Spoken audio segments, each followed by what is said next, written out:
Okay, hello everybody. So wonderful, beautiful, special treat we have today. I have with me Melanie Reinhart and Chris Skidmore, and we are doing a part 2 to a video that we recorded together about 2 months ago when Venus was she was going retrograde and she was just about to go into the underworld, basically meet up with the sun. And now we're on the other end of that whole cycle, that retrograde cycle. And so we're going to kind of follow up on that really beautiful conversation that we had 2 months ago. And I just want to contextualize it again in this conversation. This coming together means so much to the three of us. But Chris is in Bali and it is currently 9-ish p.m. for you. I'm in California and it's 6 a.m. for me. And then Melanie is in England and it is 2 p.m. for you. So we really are motivated to be here. And I can say for myself that I absolutely love my conversations with Chris one-on-one, my conversations with Melanie one-on-one. And then when I am able to talk to both of you together, it's just, wow. So thank you both so much for being here. Yeah, likewise. I really enjoyed our first conversation. Yeah, me too. I'm actually in Perth, though. I'm in Western Australia, which is the same same time zone as Bali. So I forgot. Actually in my little hometown here. So yeah. Yes. Yeah. You're in that part of the world. I mean in that section of the world. Okay. But yeah, really wonderful to be back here with you guys. So thank you, Martha, for putting it together. Great to see you, Melanie, as ever. You too, Chris. Yeah. And of course, today is the very day on which Venus passes the degree in Leo, where a little while back she went retrograde. And so, if you would make a graph of her movement, it would go like that and that. And the line would actually be in sync with where she turned retrograde. Yes, exactly. Amazing. So when we ended the last time, Melanie, you had told us the most beautiful version of the Inanna story I think I've ever heard.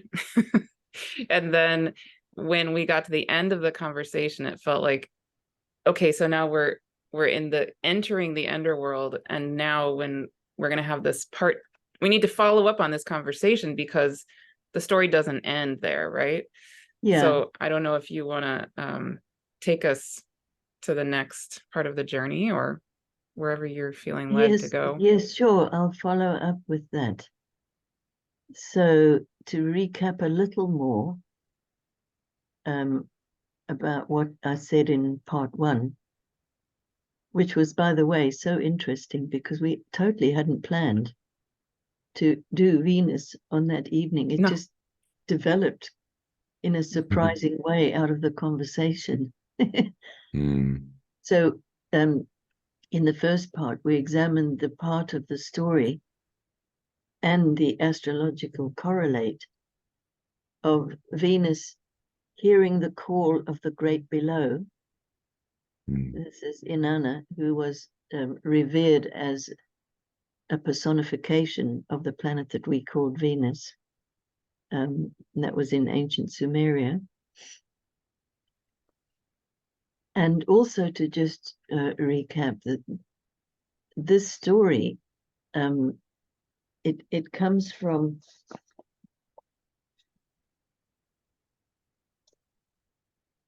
this book, which this is, I think, a first edition.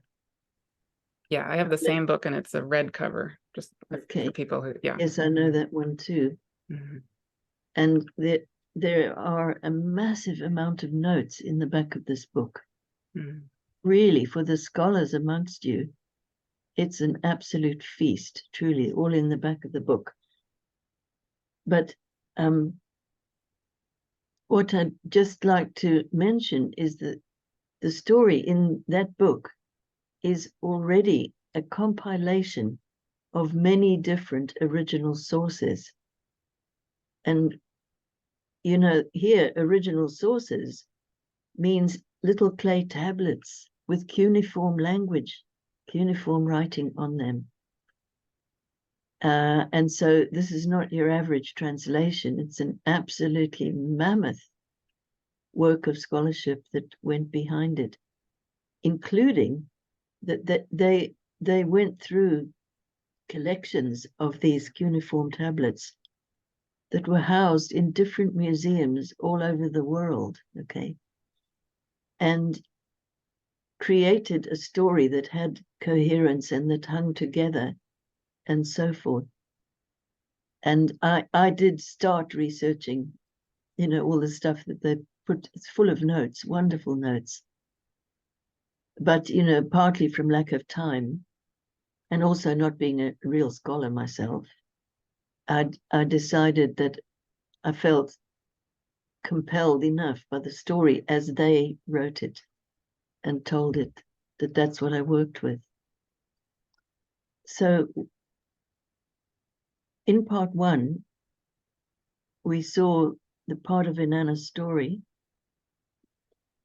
where note that she hears the call of the underworld and she willingly makes a descent. She's not abducted or raped or pulled down there or anything dramatic like that. She hears the call and goes.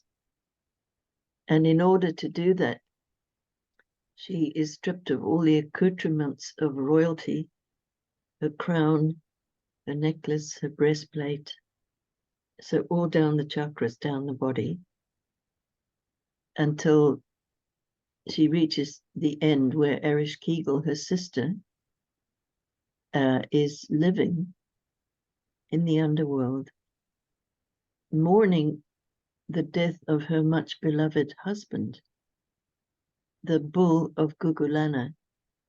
This is a really interesting detail because this refers us to the shift between the age of Taurus, the bull, and the age of Aries, which followed. So it's very ancient. But anyway, there is a scene that goes on between Inanna and Ereshkigal, whereby Ereshkigal puts her eye of death on Inanna and hangs her body on a hook. And then Inanna had taken the precaution of letting others know what she was doing and to send help if she, you know, if she didn't come out in a certain amount of time, which, by the way, is a great piece of wisdom in terms of our own process. If you're planning some time where you really want to go deep in your process, if you're going to do it alone, make sure you take Inanna's wisdom with you and let your friends or confidants know what you're doing. And make sure that if you need to reach out, there's somebody there, okay? And so the god Enki hears the call and he creates some little figures called the Kugura, I think. Creates them from the dirt under his fingernails. I mean, what could be more of the earth and earthy? And they're small enough to slip down unseen past the guards that guard the entrance to the underworld, down the steps. And they join Inanna and Ereshkigal, who's down there mourning. And all they do is echo what she says. You know, she says, "Oh, my insides," and they echo, "Oh, my insides." And there's a whole litany which they go through, and eventually Ereshkigal's heart is softened as her grief is heard and mirrored. And she asks these little creatures, if there's anything that she can do for them to pay them back for their kindness. And this is kind of what they were hoping for, I would imagine. And they immediately say, yes, they want Inanna's body. And so they get Inanna's body, and the waters of life are sprinkled on Inanna, and she revives and comes back to life. Okay. So all of this, in my experience anyway,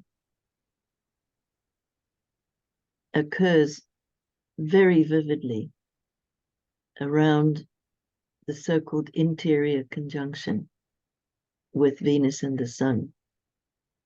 And that occurs right at the midpoint between when Venus turns retrograde and then eventually turns direct.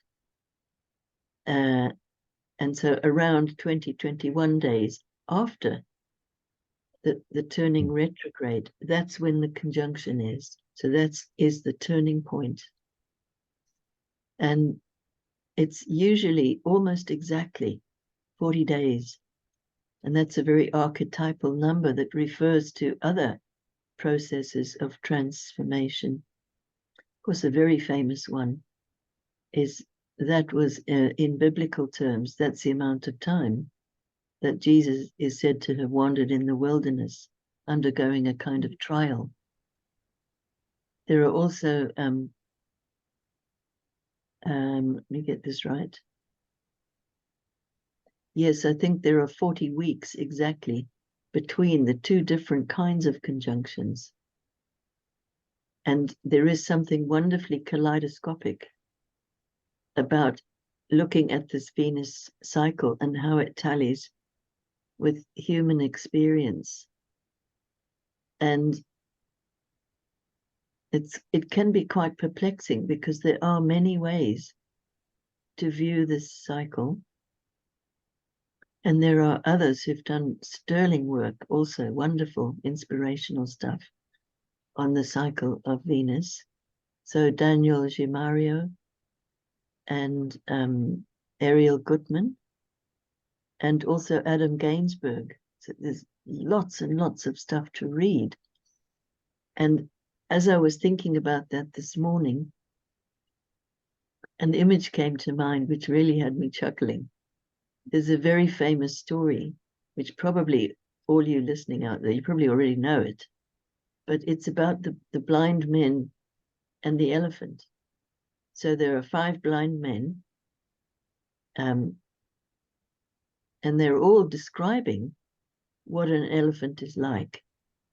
So one says, you know, it's got legs like big trees.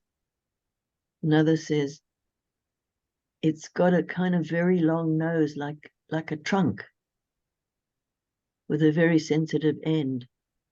One says, it's very high off the ground, and so they go. And because they're all describing such different things, they all fall into conflict, and they all want to be right.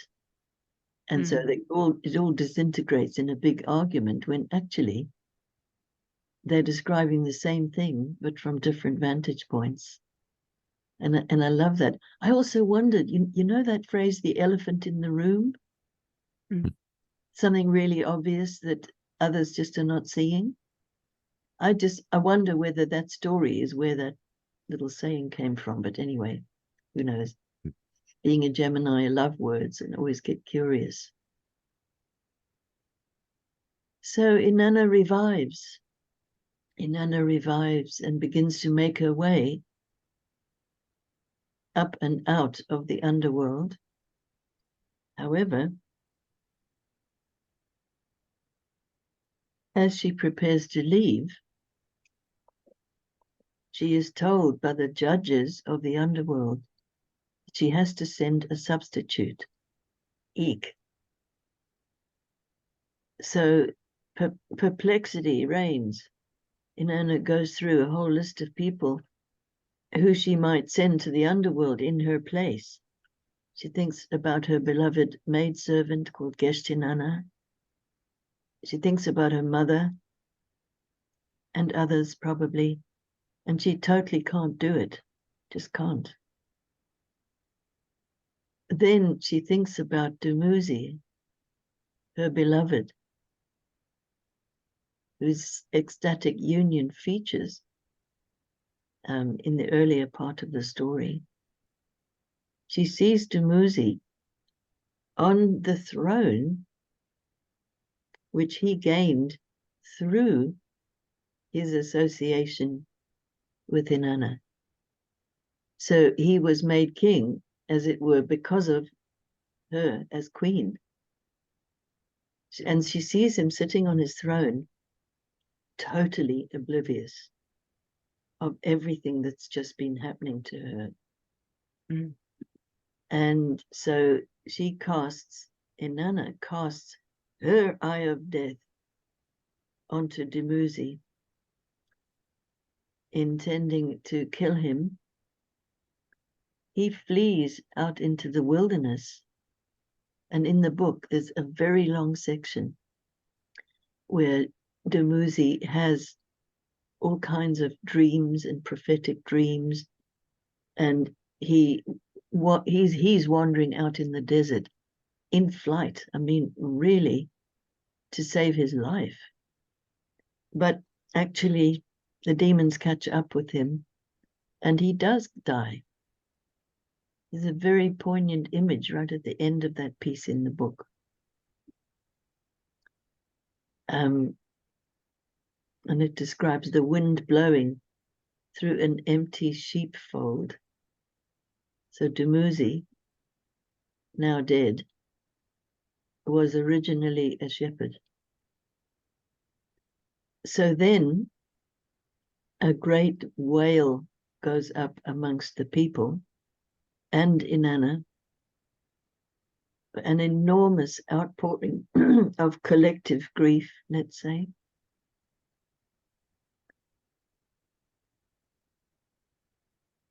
And eventually, Inanna sees Demuzi's sister, Inanna, she's called.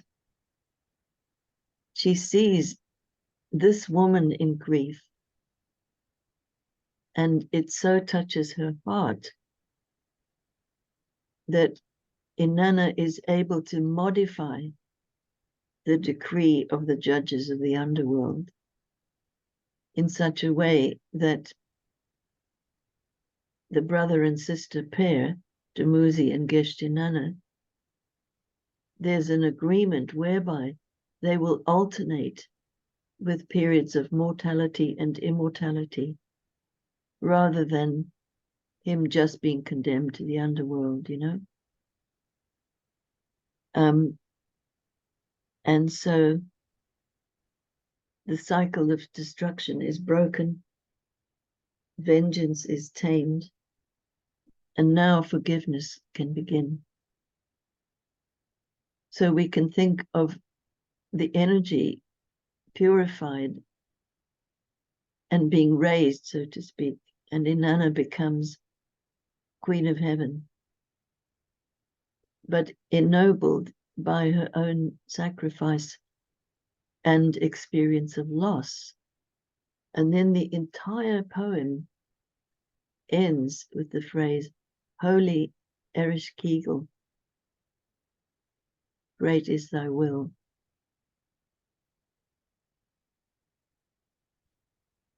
So much to unpick there.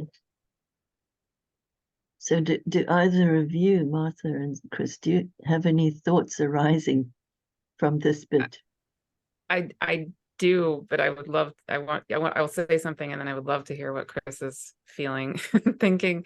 I mean, as you're talking, I have been wanting to dive into the whole question of Demuzi's experience in the underworld, because I haven't read that book in every detail, but when I really looked for some description of it, I couldn't find it. I just found the part you were just describing about eventually Demuzi and Inanna get to the point where they have this alternating, taking turns going to the underworld, which I think is so beautiful and interesting in and of itself. And I'll say, as we're making this recording on October 7th, 2023.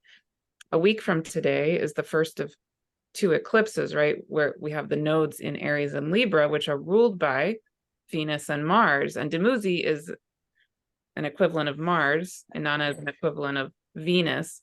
Absolutely. And we have Mars heading into a conjunction with the sun. So it's I mean, I'm not an expert on the Mars cycle at all. So you can correct me if I'm wrong here, but certainly some people would look at Mars's current position as Mars about to go into an underworld journey. So whether or not that's accurate, what I'm really feeling into in general is this, Chris and I are actually going to be holding a workshop on the eclipses having to do with the healing opportunity of these eclipses to help us come back into balance and harmony in our relationship with our inner feminine, inner masculine, right? Come back to love. So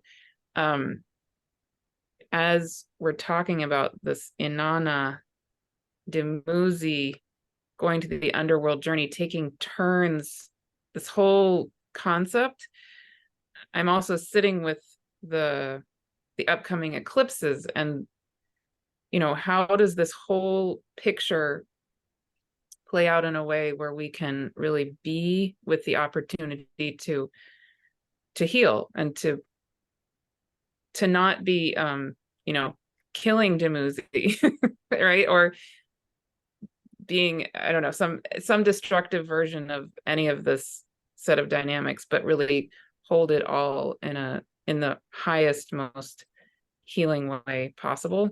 That's kind of my overarching feeling I'm sitting with personally as you're talking. But I would love to hear, what's going on for you, Chris?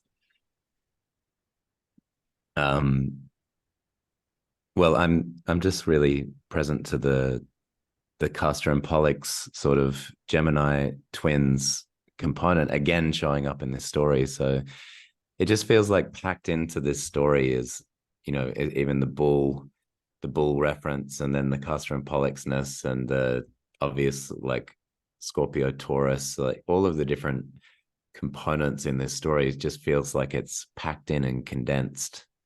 And then perhaps I can see how the unraveling of this story over time, because obviously it's the Greek mythology that I'm most, I don't know, I've invested my time and energy and effort to get to know. That's where my heart and soul lie.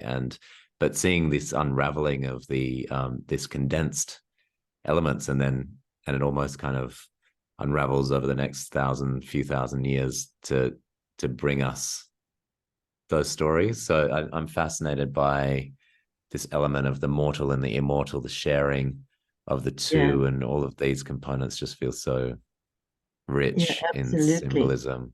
I remember when I was first studying the myth and beginning to see how it lined up, for me anyway, with the astronomical cycle and the astrology and so forth.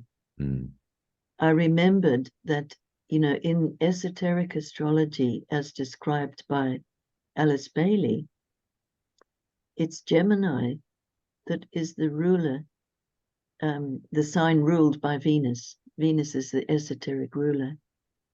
And that was quite a flash, because it made sense of the theme of opposites, because there are many pairs of opposites throughout the story, really. The above ground and the below, and the brother and sister, and the man and wife, the king and queen. It goes on. And in some ways, it seems to me like a kind of a hymn to the world of duality, which is what we inhabit, and we can't get away from that. Because the very earth we live on is characterized by the alternation between dark and light times. And yet there's something within us which always yearns to connect with something beyond that duality, that could be symbolized by the whole sky astrologically. But in the mystic traditions, ultimately that one is ineffable, inexpressible, invisible, etc. And the moment we try to make that visible and expressible and so forth, we have to acknowledge that we're in the world of duality. So to me, that's the compelling thing about so many stories in myth and legend and so forth. And seeing that personified in the sky from the vantage point of Earth, where we live on an alternation, if you see what I mean. That's some of the power of the story. Yeah, and I'm really drawn to this idea that something has to be sacrificed, or somebody, the eye of death has to come along, and we could argue, oh no, it doesn't have to happen, but it does. This is what happens, right? So we got to be with that. And I'm actually strangely in my mind drawn to the sort of Aries story, the golden ram that comes down and saves the brother sister. It's Hellas, and I don't know who the male one is, because I just remember the image that I have is this: they're about to be sacrificed, right? The two brother sister pair are about to be sacrificed, and the golden ram, who is the golden ram of Aries, which is obviously that Mars reference coming in here too, but it happens to be Hermes's golden ram. So we were also bringing back the Gemini sort of mercurial components here. Comes down, swoops down, and in a classic sort of Deus ex machina as we know it now, right? Like saves them. And so then you have the brother sister flying through the air on the golden ram, quite an image, and Hellas falls off the back and into the ocean or into the water, right? So again, we almost have the pair, they almost make it, but then there's another sacrifice and down she goes, and that becomes Hellespont, that whole, that the ocean there, or the sea there becomes, because that was where Hellas fell. And so you get this sense of something goes, it's like something has to go down while that other thing is going up. And there's just such great, beautiful references to that it feels like there's just deep wisdom in this. Something's going to be sacrificed. Yeah, exactly. And I think, that more ancient cultures absolutely understood that compared to our contemporary world, where the sense of being in control of things, in control of our lives and our destinies and so forth, very much excludes the fact that there are many surrenders that we have to make in life. Some of them are small and we do them every day, And then, of course, the big one is our physical death, which, in contemporary culture, which is now changing, but the habit has been for decades and decades, that it is absolutely taboo. People don't speak about it, don't discuss it, don't even know anything about it, leaving others who are maybe dying or maybe chronically ill or so forth in a very, very lonely place, because there's no space for a conversation about that, And also, as we die, we do, like Inanna, we are stripped of everything as we go out, So all the things that we've accumulated, material stuff, intellectual stuff, emotional stuff, even spiritual stuff, they all get peeled off bit by bit, just like Inanna and her descent.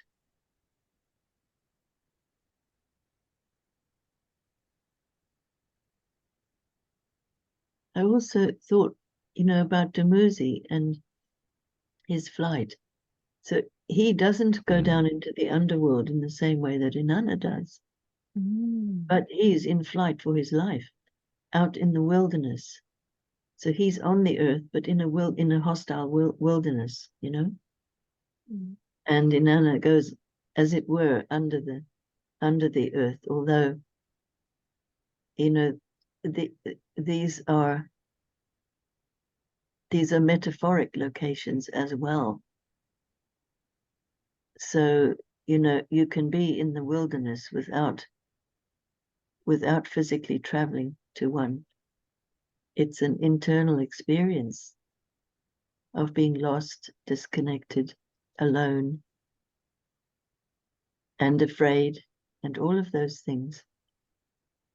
And in a different, you know, Inanna's experience of that was different. In that when she goes down, it's almost like the mythic imperative, if you like, is she meets her own internal opposite. And it's almost like as she tries to get out and is faced with this impossible decree by the judges of the underworld, she has to find a way to come to terms with and integrate the qualities that she encountered head on, but still out there, so to speak, in another person. So the integration takes those energies into her heart. And then eventually, when she sees the consequences of her own destructiveness, that's when it's like her heart is pierced by that, by recognizing her own potential for destruction, which is so profound, because, you know, it sometimes seems to me that it's in not recognizing our own shadow in this sense that we become more likely to engender more harm. And basically that is what history is all about. Yes. You know, all these huge unprocessed wells of pain which can't be held, and therefore turns into like the eye of death, which to me is also connected with blame. You know, if you can make somebody else responsible for your discomfort and the way you feel and your pain and so forth, there's a measure of relief in that, even though ultimately it's hollow. But I think about, you know, the incredible blame fest that seems to be going on everywhere you look these days. And even how news is reported is very often literally looking for who to blame. So analyzing a situation oriented in such a way that that's what people are looking for. And that's reflected also in this story as I read it. Yeah. When I was in prayer the other day, and I was praying on the eclipse coming up next weekend with, you know, a Libra South Node new moon eclipse, and kind of there's so many components to all of it, of course, but I was just being with it in my praying, and the clear message that seemed to want to come through for me in that moment was, remember that anything that is other is you. You know, Libra, right? It's so easy to polarize or to project other versus me, and that's not the truth. The scales are a whole as one, even though they have a polarity.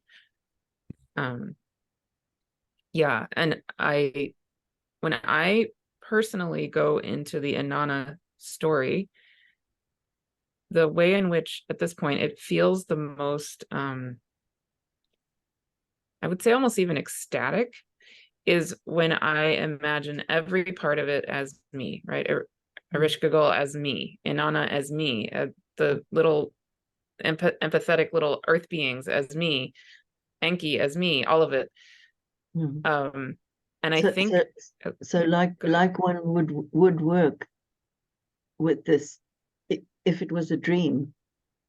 Yes, right. So that's a very almost standard way of working with dreams, is, you know, knowing this dream came from within your psyche. And in that sense, everything in the dream reflects something about you. Yes, exactly, right. And I think my favorite, just in my own being, when I just observe what feels even physically good, is the moment, if I'm imagining this all as me. Interestingly, I actually noticed the part I think I love the most, at least at this moment in myself, is me as Ereshkigal killing me as Inanna.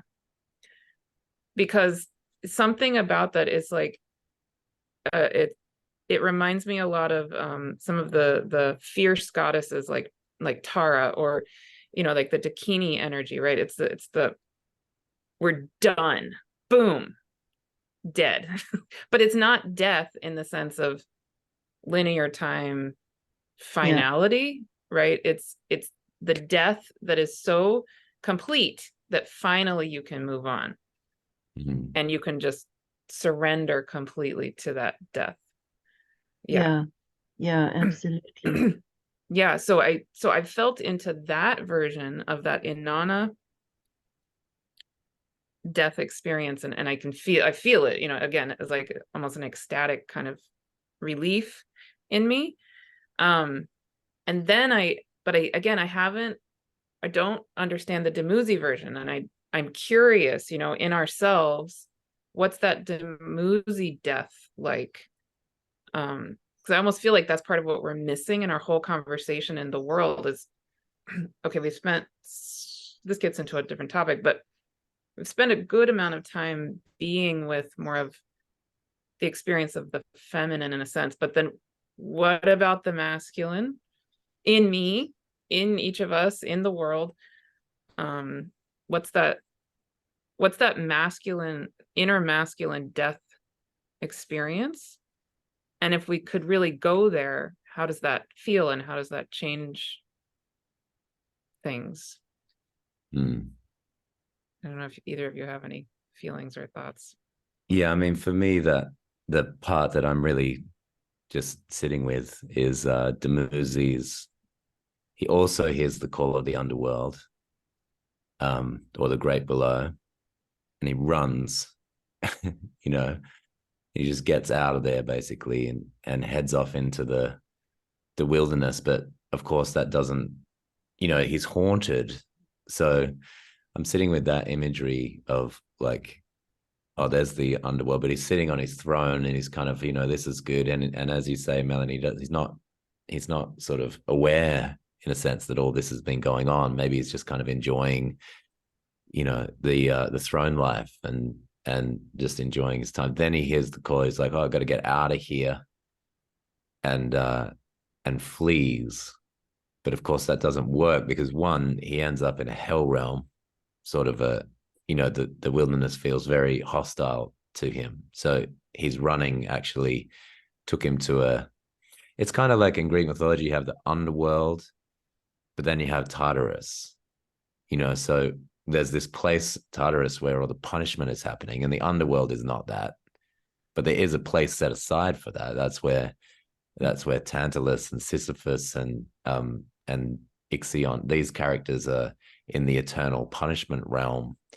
And it's almost like by dashing off, then that move is the move that brings the haunting, you know, and the hostile environment. So it's almost like that other side where there's a nervous system activation that we've been talking about this week, Martha, as well. You know, like the nervous system activation happens and you're haunted and everything's like, got to keep running, you know.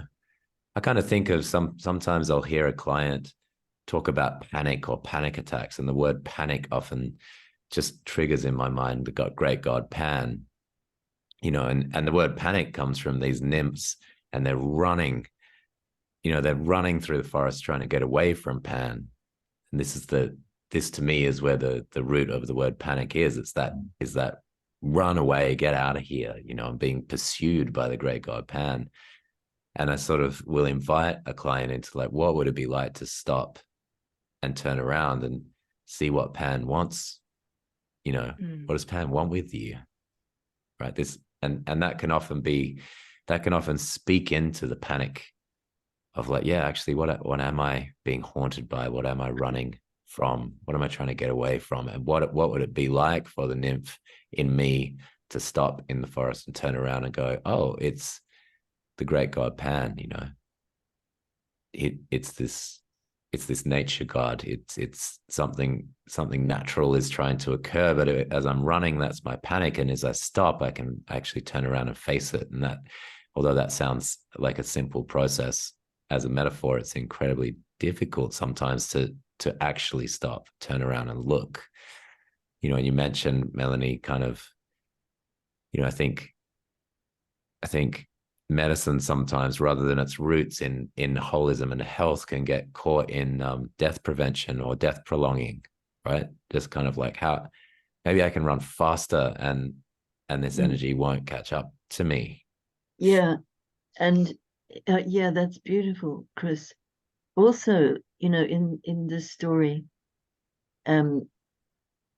as Demuzi takes flight and tries to hide and take flight and so on, he's haunted by his own dreams.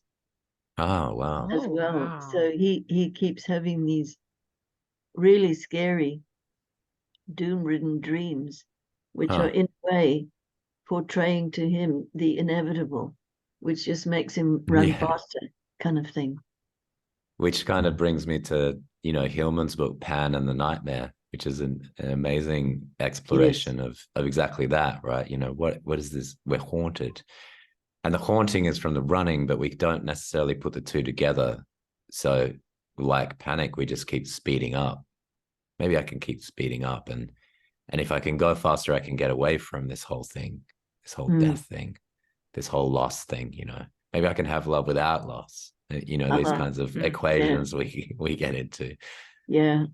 And in every one of the moments of meeting of the opposites, it's like, no, you can't, right? Like there's a death that must happen.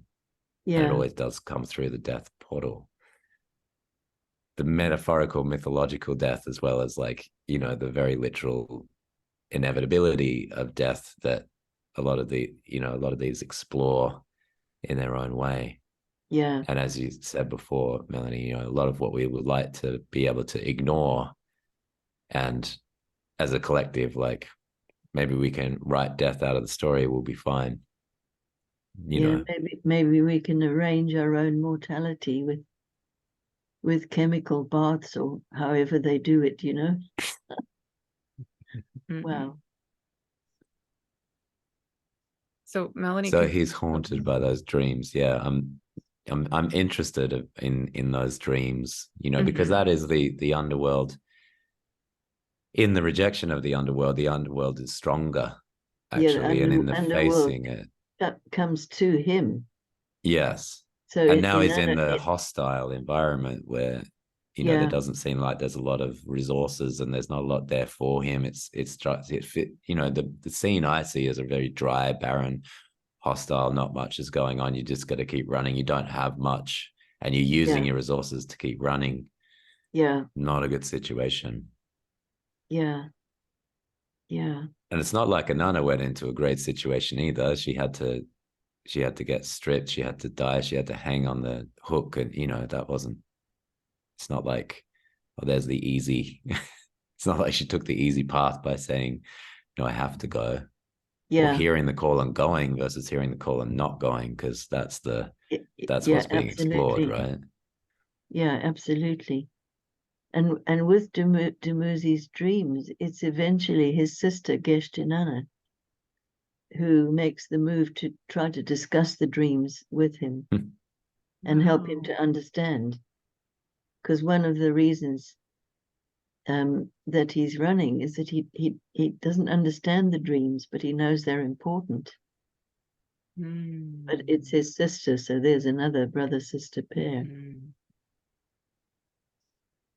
So, and can you just, I maybe missed what you said about this, Melanie, or can you fill in the blank? So in the Demuzi version, he's running in the forest.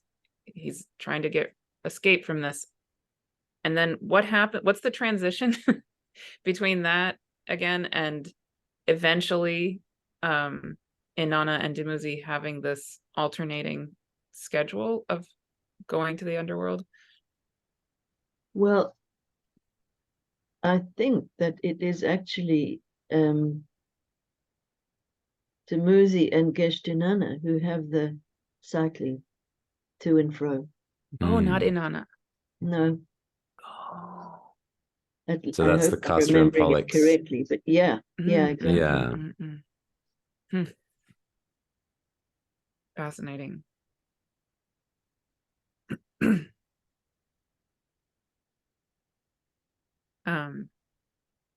While Melanie's looking that up, Chris, do you want to just refresh for us, me, the Castor and Pollux story? Me, can you refresh it for me? Well, I mean, yeah, I mean the Castor and Pollux are part of two sets of twins. So the other, and they're born from the egg. I think it's Leto is their mother. Is that right, Melanie? Is it Leto? The mother of Castor and Pollux? The mother of Castor and Pollux? Yeah, Leto. She's in swan mode, right? She gives birth to the two eggs, and in the two eggs there's two sets of twins. There's like the male, female, mortal, immortal, mortal, immortal. So it's very kind of fascinating group of twins going on here. So you have Castor. So there's Castor, Helen, Pollux or Polyjuice, and Clytemnestra. Yeah. All of whom are, I mean, Helen and Clytemnestra have an entire history. Helen is Helen of Troy, so plugs into the whole Iliad and the entire kind of crux of the story of the Iliad and the Trojan War, the 10-year epic battle that goes on basically because of the judgment of Paris. But there's, you can hear how myths, when you start telling them more myths, just come tumbling in and want to want to be a part of it, right? Yes. But basically, the Helen and Clytemnestra go off in these extraordinary other adventures, but Castor and Pollux are very tight. One's mortal, one's immortal. They get involved with this other set of twins, and it ends up with the mortal twin, which is Castor, right? Or am I can sometimes forget which one's mortal. Yeah, getting killed in this kind of altercation, which is also about stealing bulls, stealing cows, stealing cattle. So oftentimes this will come back to some sort of bulls or cows. Like you see the themes in this story too. And, it's interesting because I'm at my mother's apartment and this is the image that I have on the very interesting. The cow who laughs. What does it mean, la vache? The cow who laughs? The cow who laughs. The cow there you go. The laughing cow. So anyway, in the death of Castor, Pollux basically declares that he will give his own immortality or share his immortality with his twin brother. Which in some versions they're actually together, but in the version that's most sort of famous that we use most of the time, one is in the upper world, the other in the underworld, and they go round like that. So they sort of share in the same way as Demuzi and Inanna, by the sounds of it, share mortality, immortality.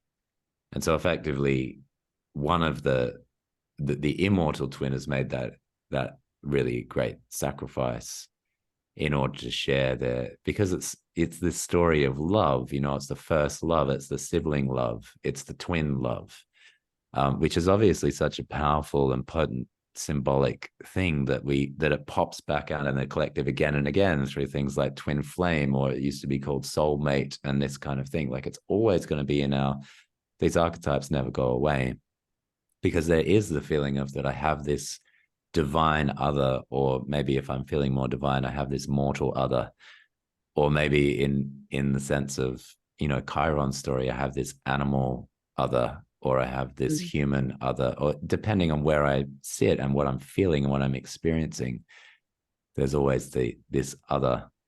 And the love between the brothers, that there's a willingness to sacrifice one's own immortality or give it over to the mortal twins so that he can be alive, even if he doesn't get to see him anymore, which is the tragedy of the story. They never meet anymore, right? Yeah. And so these are the two bright stars of the constellation of Gemini. So, and they're quite visible in the sky. You know, it's an easy one to pick out of all the constellations because they're very bright and you can see them hanging out together, Castor and Pollux. You know, I also find myself thinking now about something which I think we discussed ages ago in one of your podcasts, where we had a long conversation, which included a reference to our intrauterine experience. So, you know, it's known now that a large number of conceptions actually are twins. And more of those conceptions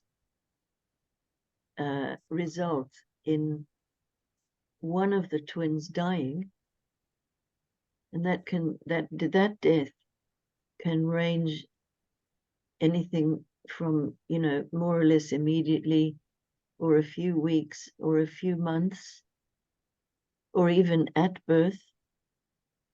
And these are the kinds of things that midwives of old absolutely must have known about. Nowadays, that's really never much spoken about, at least that I'm aware of. But, you know, if you look at that poignant situation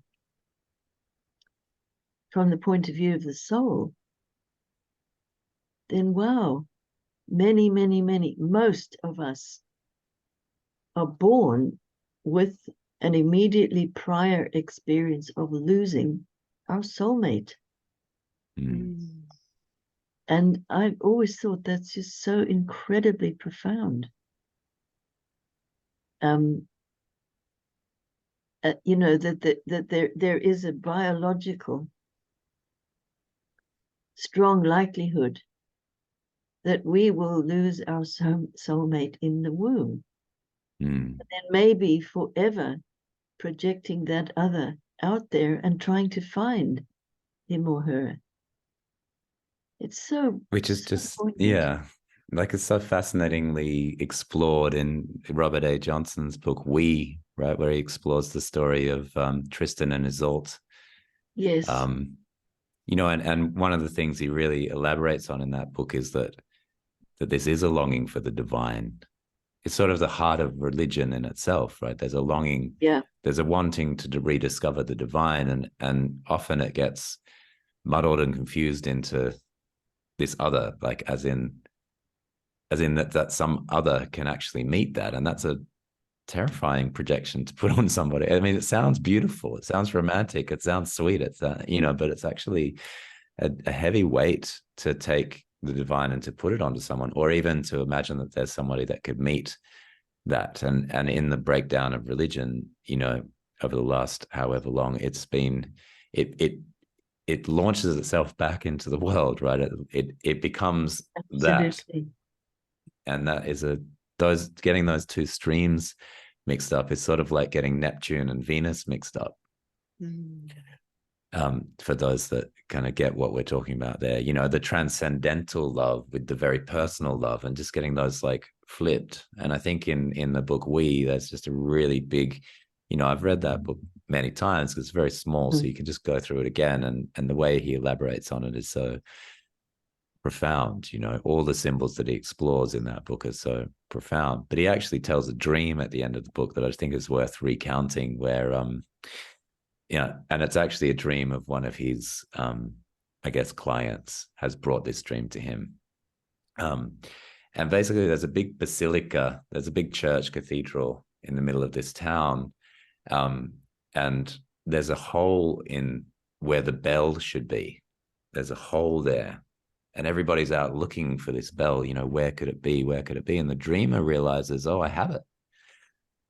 I've got it here, And so he takes it and he puts it back where it should be in the church, right? He puts it back in the big basilica. He's like, that's good.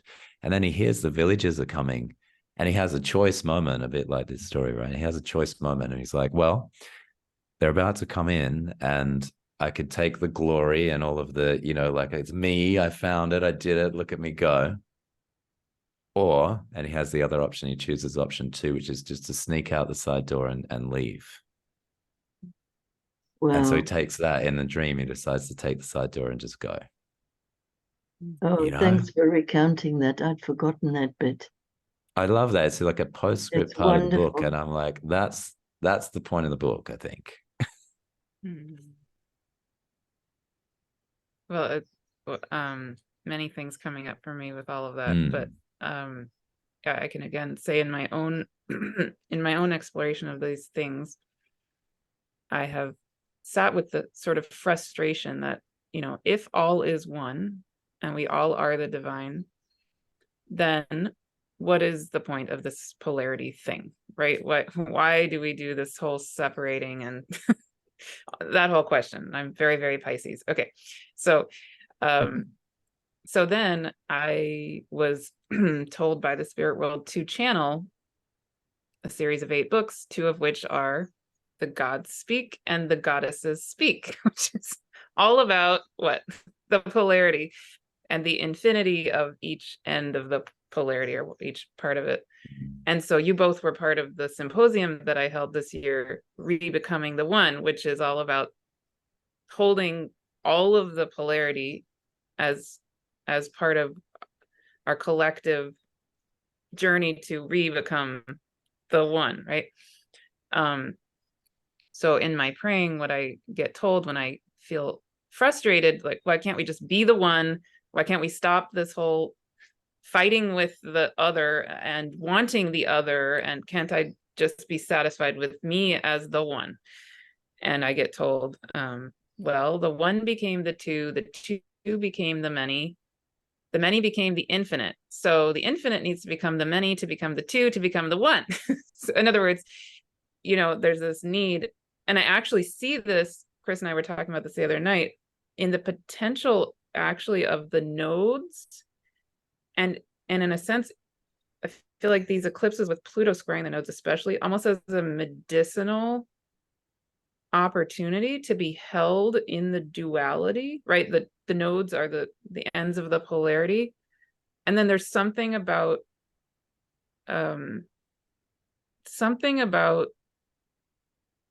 just the nodes in and of themselves, but especially on an eclipse, especially with Pluto squaring the nodes, which is what's happening on these particular eclipses right now.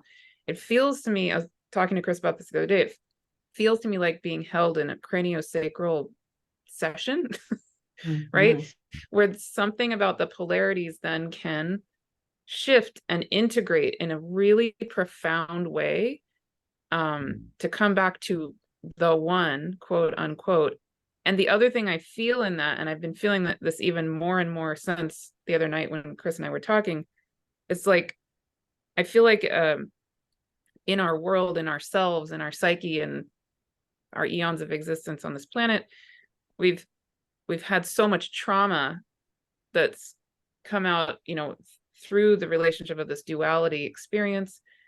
And so there's a lot of scar tissue energetically or even physically for us. And there's something I feel as we're sitting in this time, again, with that holding space of this moment, where we can be with the duality, that feels to me like, again, if I were doing a craniosacral session on myself or the world or the time-space continuum or whatever it is, where I can feel, as a craniosacral therapist, right? It's like I can feel the scar tissue energetically of all of these eons of trauma, just relaxing, having the opportunity at least to relax as it's held right now, to as we acknowledge the polarity and hold it, the whole thing, it's somehow this opportunity to actually release that scar tissue, which helps us come back to the one.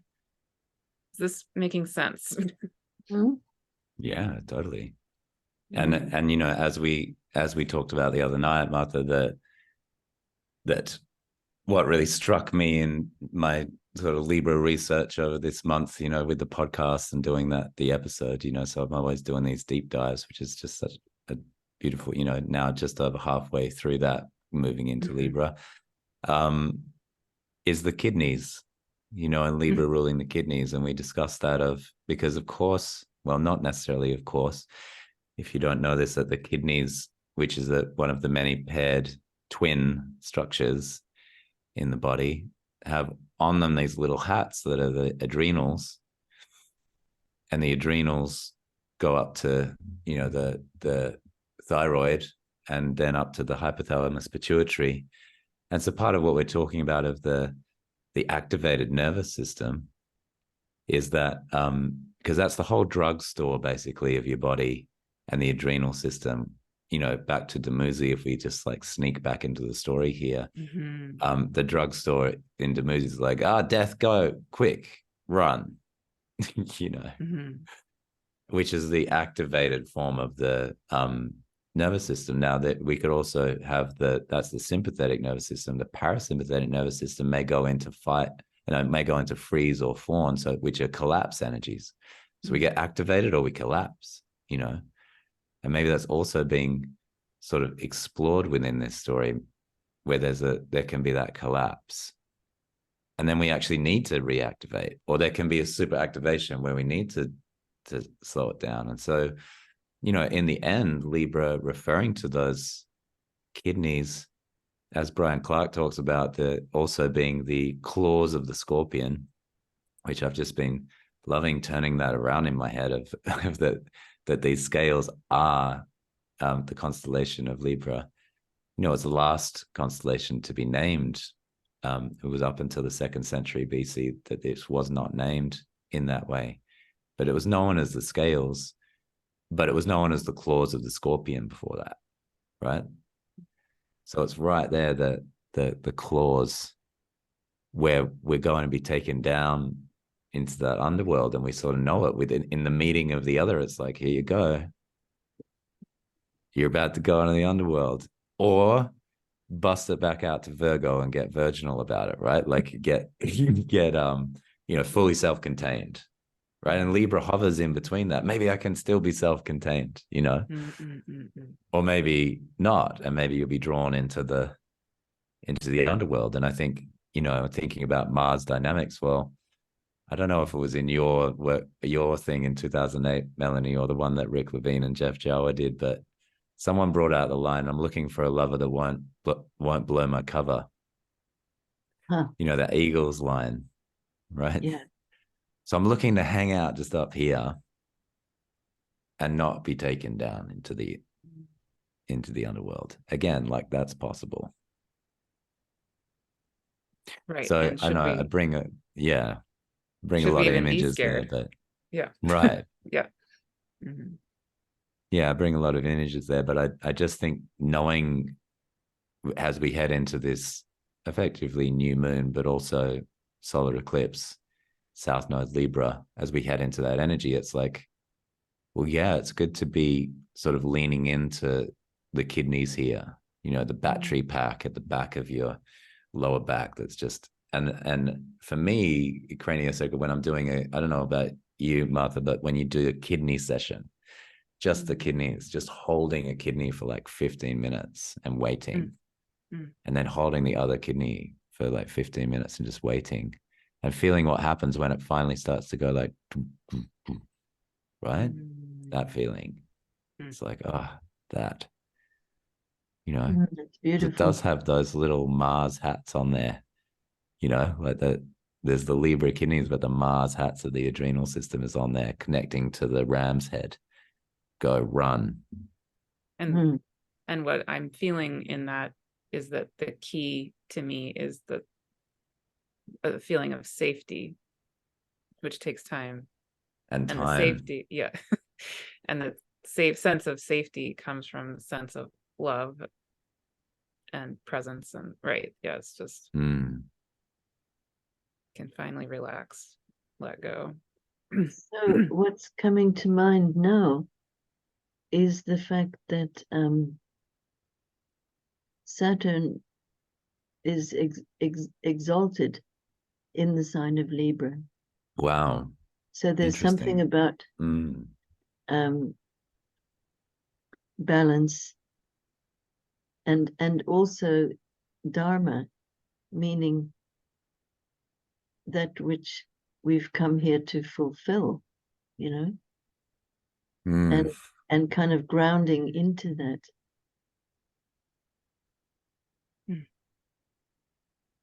Saturn and you know, another Capricorn related with Pan, back to Pan, right? Like I sometimes with the panic, I'm like, what if Pan has a message for you? He's running after you. Hey, or a gift. I got this thing, or yeah. you know, like, wait. What if it's really good? And of course Mars is exalted in Capricorn. Of course, yeah. So there's this kind of Saturn theme running through it as well, which is really interesting, I think. Can I bring in one more thing arising for me? Of course.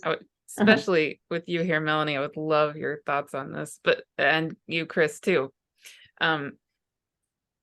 So I'm also seeing next February how Mars and Venus eventually meet, right? And they almost met this past summer, and they didn't quite in Leo, but now Venus went retrograde, Mars has continued, and they're going to meet up in Aquarius.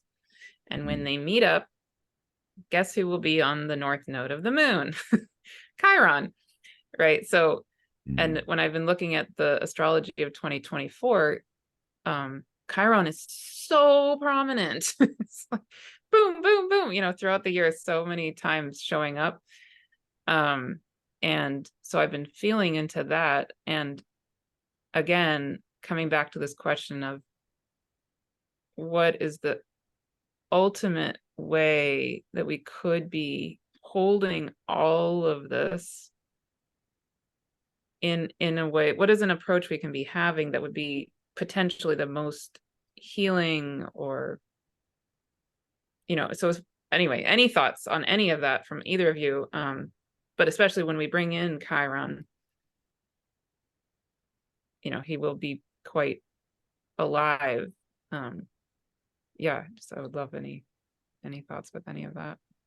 Well, I think first of all, because Chiron will be conjunct the North Node at some point, and as you know, that's a hugely significant transiting pair, whatever the planet is that's connecting with the node. And this is the North Node, and it's in Aries, and it's ruled by Mars. And I feel like in many places, what we can see, if we know where to look, is that there are huge numbers of people really looking as to how to best set their intentions for the good of all, how to bring healing into conflicted situations, you know? And although obviously our world is in absolute turmoil, it's also true that what mostly gets repeated in mainstream media is exactly that. And all the things which are quite likely to generate fear, to get Demuzi running and anticipating being in the wilderness. You know, it's like, how will I survive the wilderness kind of thing. So there's an incredible amount of very disturbing thought forms flying around at the moment. And I actually believe this is part of the task of, the increasing sense of entering into the age of Aquarius. And certainly with Pluto there, to me, one of the challenges that might be, as it were, laid before us is precisely to transform the way we frame and think about things. And, even things that have been drummed into us that we more or less either just take for granted, therefore, or get wildly contentious against it. It's the old story again. But the capacity to really see deeply enough into things to be able to understand how much truth there is in something, and to be able to literally hold an open mind and, as it were, wait for our cosmic instructions to come through, because we can't possibly act on everything that touches our heart at the moment. It's just not possible. And so learning how not to drop into helplessness as a result, but to undergo a kind of a sacrifice, which goes along the lines of, well, actually, I don't know it all. I can't possibly know it all. Here I'm talking at a mental level, okay? But cultivating trust in the capacity to kind of drop down into one's own heart and belly, so feeling and action and grounding. That may be where the sense of truth can come from. Because as long as we just rely on what we're seeing or hearing in the media, with all the facts that factoids, the definition of factoid is something that is repeated so often that everybody takes it to be true. So we're surrounded by factoids. And so there comes the need to be right and all of that stuff. And if we can gradually back away from that and leave behind the sense that we know what's happening, that might open up enough space for us to drop down to a level where we are connected with something that leads in the direction of a unity. But it's not a unity where all differences have to be chopped up and squashed down into one. Yeah. It's a diversity within unity, to quote a cliche. But to be clear about on what level that's possible at the moment, that's how I see it. Don't know if that makes sense to you. Beautiful. What about you, Chris? Any feelings, thoughts? Well, yeah, thanks for that, Melanie. I think, I'm to me, the dreaming, right? So one of the parts of the story that you speak of is Inanna starts to interpret the dreams, starts to work with the dreams. And this is where things start to move. This is where things start to change for Demuzi, is that his dreams are now honored and thought of as real and thought of as messages and thought of as sacred, this kind of thing. So I'm thinking about, the image of Chiron on the North Node, and it was actually, Melanie, funnily enough, in one of your newsletters in early 2020, start of the pandemic time, you played with the thing about coronavirus and Coronis. Coronis is the mother of Asclepius, and Asclepius is the student of Chiron. And if anybody has followed my work, I've really taken the Asclepius thing, which is the fucus, the so-called 13th sign, which is this whole mix-up anyway, you know, but a big mercurial strange mix-up you can read about on my website because I elaborate on that. But basically, you know, Asclepius is the student of Chiron, and what he brings, so, you know, and also the foster son, effectively, of Chiron. And what he brings to the table is dreams and dream healing.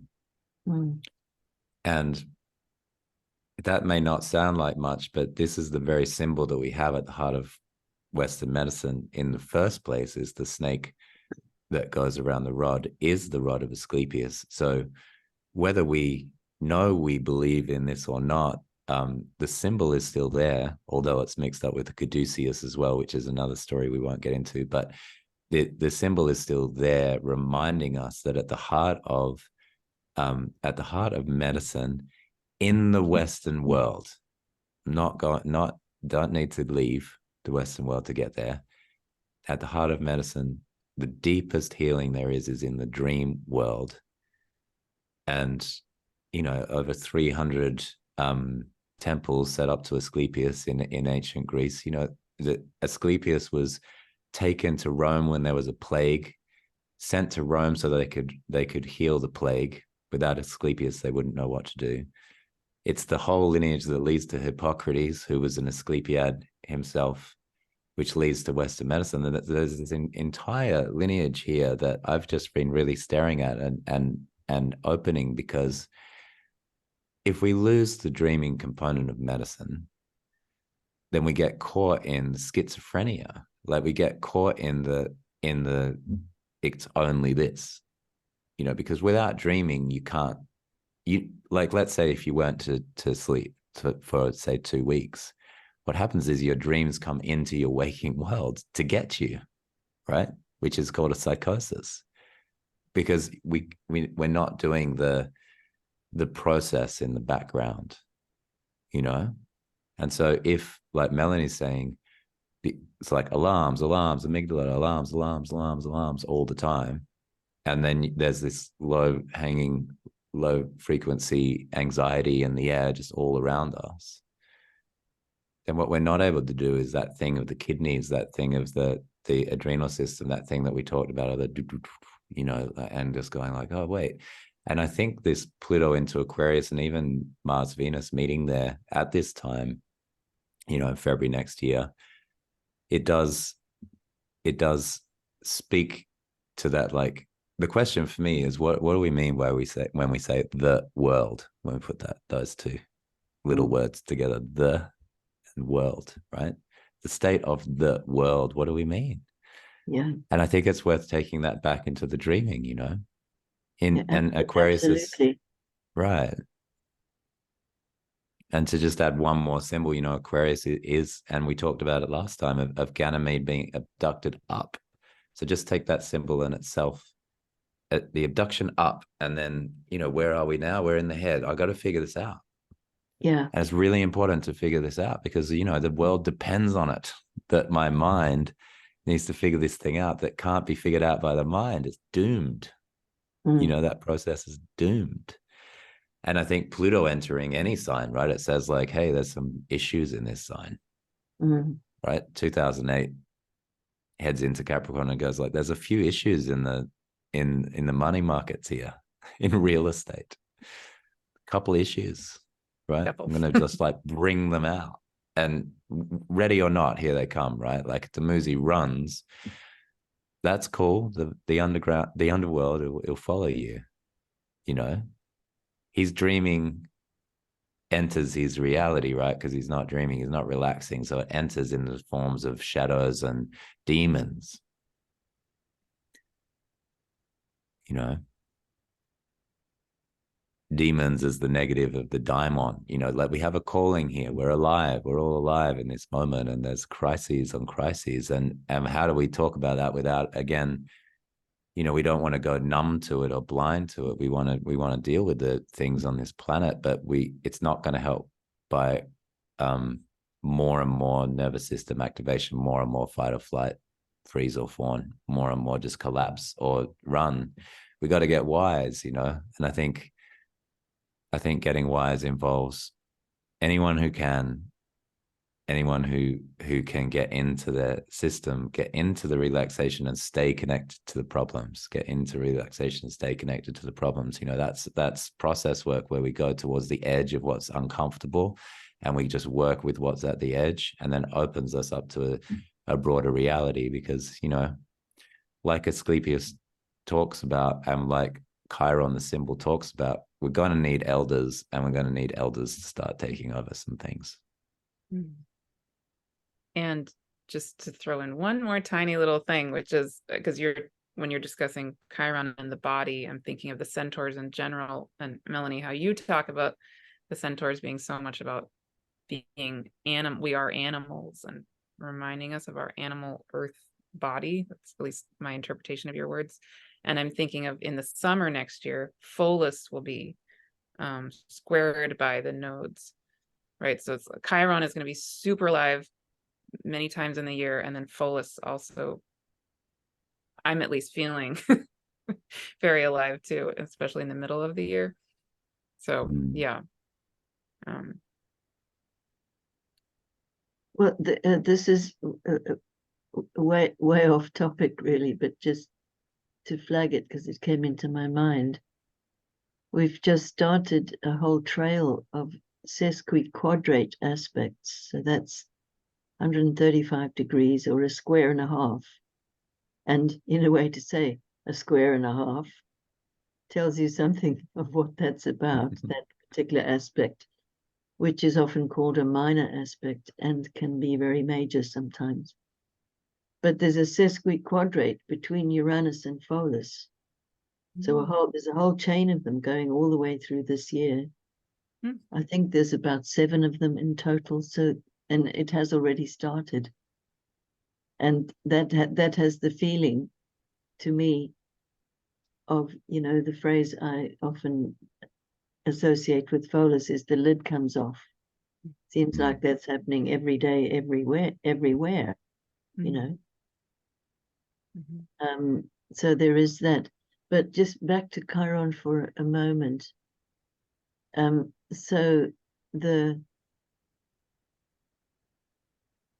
healing implication in Aquarius for me is something about the opportunity to recognize how things go in the world of thought.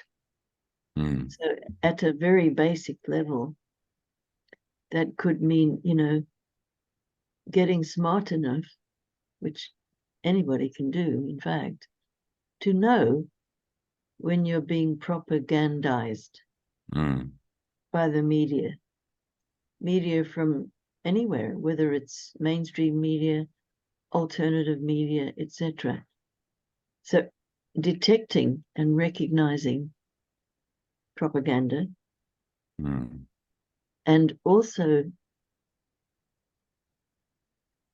in parallel with that, so that's, you know, being smart enough to see it going on, as it were, out there. But then what are the beliefs that we hold in here, and where do they really come from? That's the realm of our conditioning, from parents, teachers, anybody who had influence on us through our lives.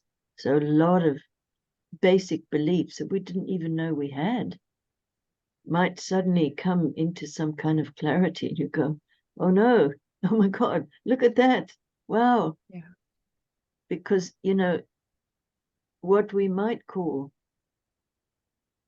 wrong beliefs, and that's not to polarize them with right beliefs, but it's just a way of thinking that is guaranteed to provoke fear, anxiety, disappointment, depression, and so forth, in response to the belief. And often we're more aware of the feelings that are reactions to the thoughts than we are about the thoughts themselves.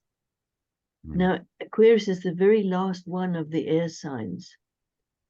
So on one level, it's the most developed of all the air signs. It can see a broader, wider view, but it is still a fixed sign. So fixed air well, could be like fixed beliefs, fixed ideas, the kinds of things that really do produce unhappiness very often, if we don't even know that that's what we believe and think.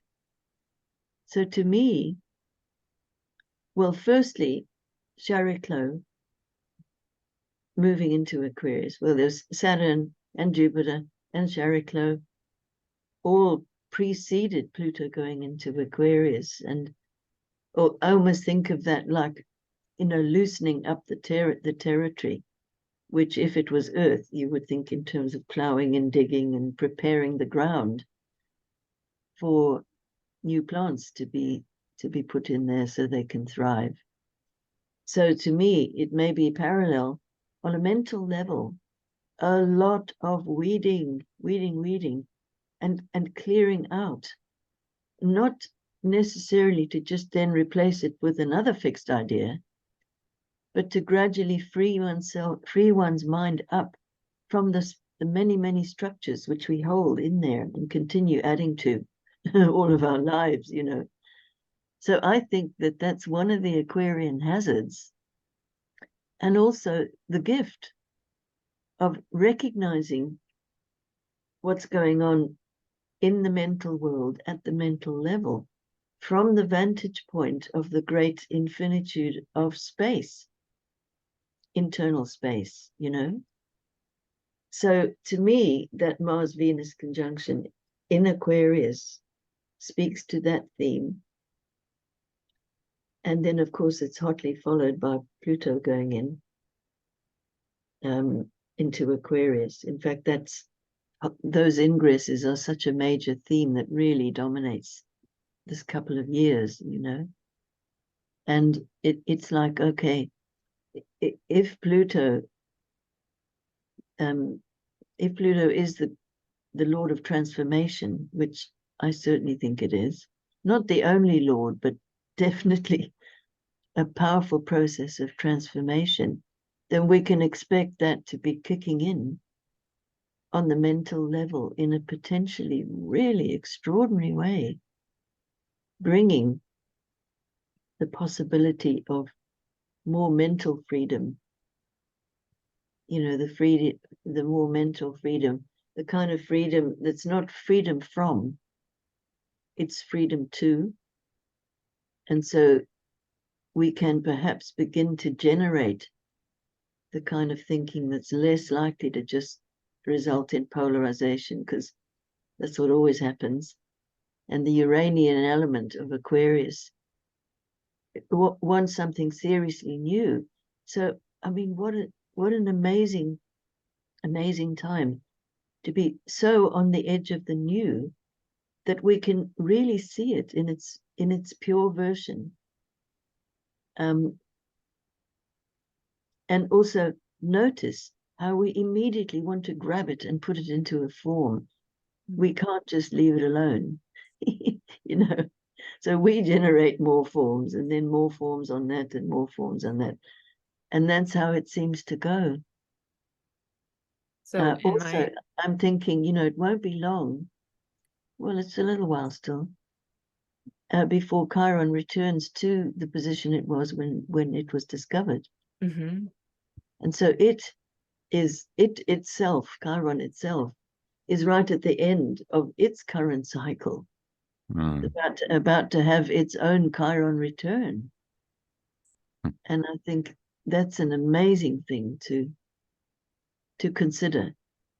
Yeah, and I was born in March of 1977, so just a few months before Chiron's discovery. And Pluto is currently squaring my Chiron, so I recognize that Pluto also will be squaring the discovery point of Chiron. And I don't have any judgment on that or anything, just noticing it. But one thing that we can perhaps say about this current Chiron cycle, meaning to its own birth chart, is that there seems to be, at the same time as there is so much harm and so much wounding going on wherever you look, really. at the same time, what I see is that people, you know, us little human individual people, are becoming more and more and more aware of just how harmful can be some behaviors that we have taken for granted. Oh, well, you know, this is what people do. Yeah. This is what I do, what everybody does. So we're beginning to wake up to that and ask questions about it in all kinds of ways. One very obvious one is that the harm of wars is totally in our face from all round at the moment. So instead of being immersed in the heroic and wanting to back the winner or be the winner and so forth, there's a much broader awareness at the moment. That's, at least that's how I'm perceiving it. Yeah, I think in our last conversation, I mentioned at the end that my dad died last December. So since then, I've had this really, I mean, completely life-changing, transformational journey with my own relationship to my dad, my relationship to the masculine, the feminine, my relationship to patriarchy, colonialism, all of that. Because my dad was, you could say, a colonialist white patriarchal guy, also with some good stuff. But, you know, anyway, he grew up overseas and was a diplomat and lived in that way. So something that I've been noticing happening for myself is it's like I suddenly have had this experience of things that seemed so normal, or I would take for granted even a year ago. I would be watching a movie, like I just last night watched the movie The Wife on Netflix. If anybody's seen this movie, The Wife, but it's about a woman whose husband wins the Nobel Prize in literature. And it turns out that she had gone to Smith College, which is actually where I got my master's degree, in the 1960s. And so in the 1960s, of course, to be a woman was not very respected, to say the least. But she was actually a brilliant writer. And this man who became her husband was her professor. So long story short, essentially, it turns out that this whole career that led to him earning the Nobel Prize in literature was actually based on her writing for him behind the scenes, right? So it seems extreme, and yet we know it's not. It's actually the kind of thing that went on all the time, and in a certain way still does. So I grew up in the 80s, and I grew up in that world, and with a gender dynamic around me that was like that, or, you know, not that far removed from that. And maybe a year or two or five ago, I would have thought, yeah, that's just how things have been. Now I look at, I have this sense of like doing a 180 and looking at it and being horrified, like I'm waking up from a nightmare. Like, this is what's normal on our planet. What is going on? So it's just, I mean, I don't know if that's similar to what you're saying, but it's this experience of suddenly feeling like I've jumped 10 steps in terms of how I perceive things that have been there the whole time, right? Is that similar to what you're talking about, or? Yes, absolutely. And I think, well, so I was born in the late 1940s. Mm-hmm. So had the good fortune to experience the 1960s. Yeah. As a teenager and 20-something-year-old, you know. And so back then, the kind of the watchword or the watch phrase was turn on, tune in, drop out. Mm. And I think about that a lot because many people that I knew, that was their aspiration. Mm. They saw through exactly the kind of thing that you're describing. that they felt that the only response was to get out and to try to generate something with some substance, but just like leave the old behind. That really was the impulse. Quite different, I find, than people who were born in the 1960s. They have a different kind of role to play in the whole unfolding. I'm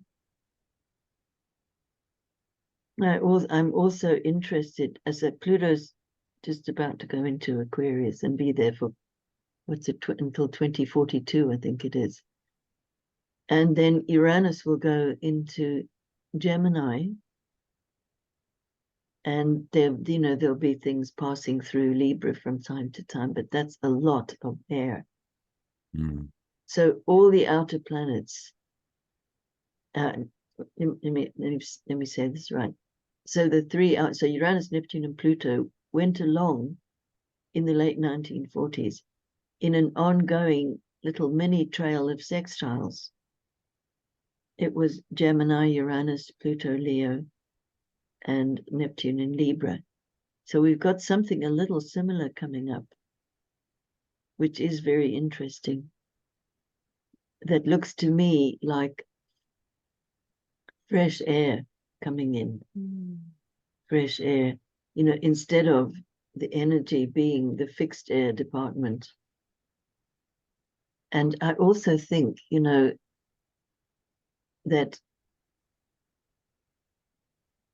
in terms of the outer world and the mundane world and the cultural collective world and all that, one Aquarian view for sure is that, the personal is political.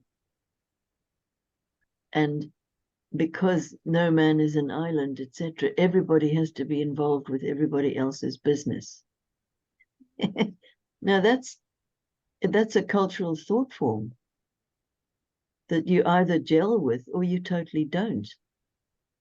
So what I'm looking forward to with this is, as people begin to awaken with a kind of a spaciousness that doesn't have to be right, and it doesn't have to tell people that they are wrong, and so forth. But opening up the space allows some movement in that regard. And it can, at that level, it can never be like a recipe to fix the world or to fix humanity or anything like that. It's the almost silent little intimations that can touch us anytime if we stay tuned. That's the tune in bit.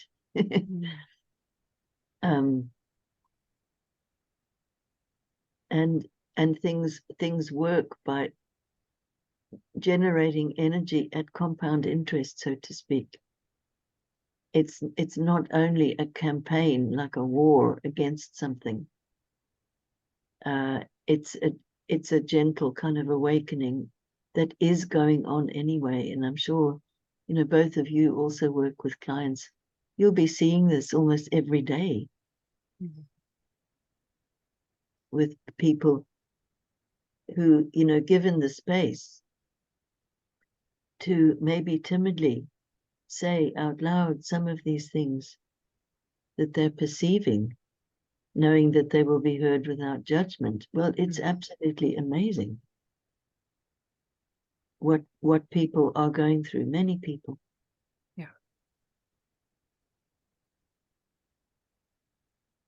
I have one last reflection, and then Chris.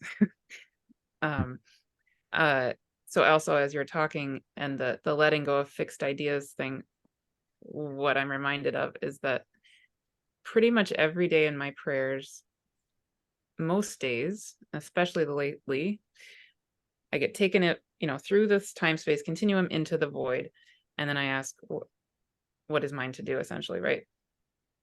So the last many days, very consistently over and over and over and over again. This has actually been happening for years, but lately it's come up again. I get taken into the void and I get exploded into nothing.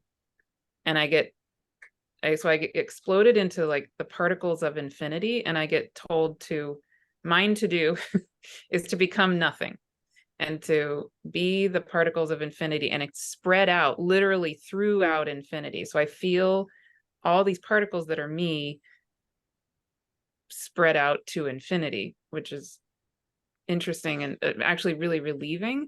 But in that, what I feel happening, like one of the points of it feels like, is that all the storylines of everything are meant to leave my system so that I have no agenda, so that it's, you get what I'm saying? It's so I can come to this point of having no fixed idea about anything. That's the goal. I mean, that's what the spirit world, I think, is trying to get me to do, which is easier said than done as a human.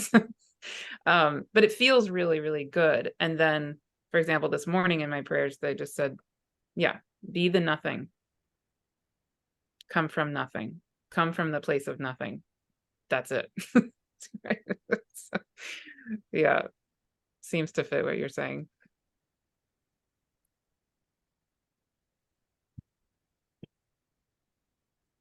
And now are we speechless? I don't know. No. Well, we've been blasted out into the nothing. Well, what came into my mind as well is still thinking about Aquarius, is that maybe part of the soul work, so to speak, of Aquarius is, so instead of trying to be right and all of that, just like you were referring to now, Martha, that being humble enough to look out for all the ways in which our own internal structures get in the way of that precious sense of nothing, Yeah.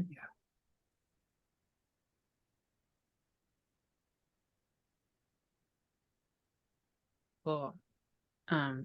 So Chris or Melanie or anybody, I feel like we should maybe bring this to full circle and closure. So is there anything that feels like it's missing, or are there some threads that we haven't fully? I've got to tell you this one story because Yes, it's go just for been it. popping up and around, and I've got a few other things I'll have to leave. No, I'll leave them, but I want to tell this one story.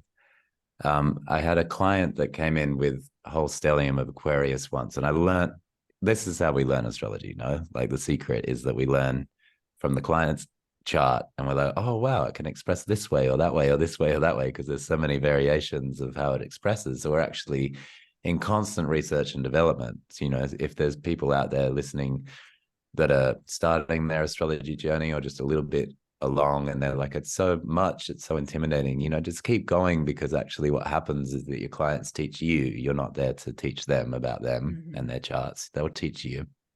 So I had this one woman that came in who'd studied astrophysics.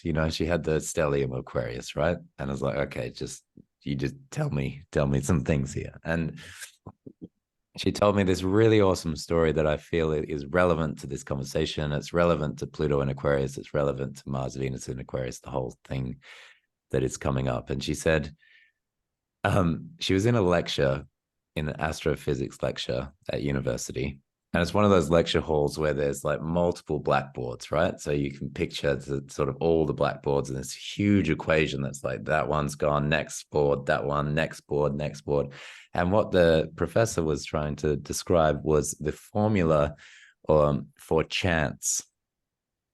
Okay. Whoa. So filled out this one board, next board, filled out next board, gets all the way to the end where there's not really any room left, and just gets to the very end. And he says, and that's the formula for randomness and chance. And then he turns to the the lecture hall and he says, however, the truth is that it's synthetic, that it's not real, that it's a manufactured chance. And the only thing that can actually provide us with chance is nature. Wow. Wow. Beautiful. And I always remember it because I'm like, exactly, like we would formulate and formulate and formulate. And what are we doing? We're formulating. And then it's like, this is reality, right? And it's like, no, it's Or not. synthetic. And I think the ability to speak to what Melanie's saying, like, I think this next phase is like we'd have to get really wise to lies. Really wise to lies. We have to know the language of lies. If anybody's watched uh Century of the Self, you'll have a really good overview of that 100 years where Edward Yeah, Bernays, this whole stuff, right? Like yeah, fantastic to watch that, by the so way. good. It's all there on YouTube, free for anybody to watch anytime without any ads. 4-part series. But talks about Edward Bernays, who's the nephew of Freud, who sort of like starts public relations, which is effectively public relations was a word that he invented because propaganda was not, so it started to be a little bit frowned upon. So he invents the term public relations to get out of the idea of propaganda. So public relations in itself is a little bit of propaganda for propaganda, right? So once you can start seeing like, oh, they got this system that has been replicating this for 100 years is really, really good at what it does. It's gotten really very, very good at manipulating us. And so as Pluto moves into Aquarius, my mind is like, let's learn how that does that.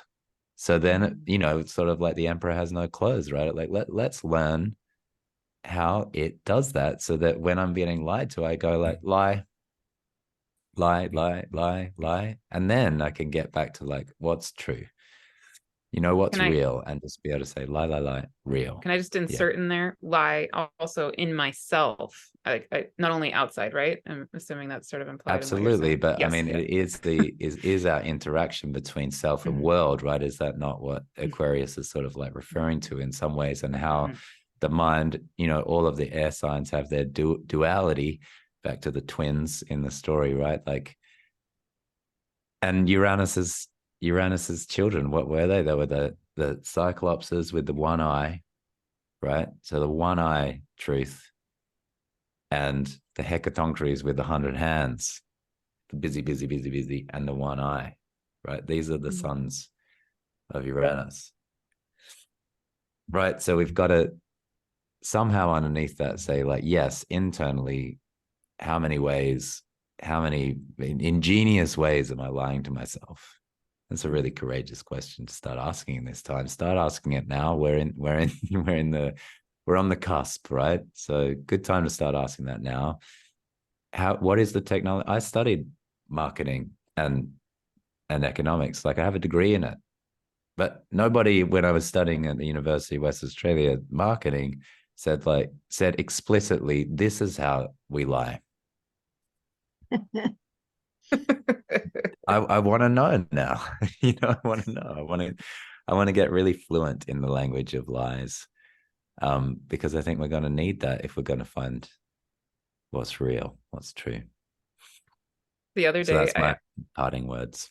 yeah, well, I'll just add in, but 2 days ago or something, I host all of my courses on Teachable, the platform Teachable, and they send out, emails to try to help you with your business and whatever. They sent out this email for Black Friday and tips on earning lots of money on Black Friday. They actually said in this email, number one, like they had, top 3 or 5 or 10 or tips, whatever it was. Top 1, be sure to pressure your pressure your customers with scarcity mindset. They actually used that word. Like it read like a joke, but they weren't joking. Right. Not a joke. Okay. Not a joke. I'm not doing that. And thanks. Like, wow. Yep. Pretty blatant. Yeah. Here's what you're missing. Yeah. Get it quick or else something will happen. I don't know what. Yeah.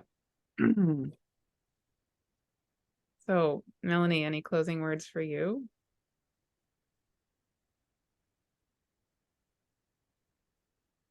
don't think so, except just to say how lovely it's been to be having a freewheeling conversation with both of you. Mhm. Really nice. So thank you both. Same. Yeah, I feel freewheeling. I like that. Yeah, it's so good to hang out with you both. Mhm. Yeah. Always. Yeah, and I feel even in this, again, on that physiological, bringing it back to that metaphor of the craniosacral healing, I just feel in myself, even as we hold this space with each other, but then for, everybody listening and maybe beyond that, I feel in myself those, if you want to say, the scar tissue just dissolving. Like that's part of what I feel when we come together is, I can just let go. So thank you. My Brilliant. prayer is that that extends out into the world, all of you listening. Wonderful. See you soon.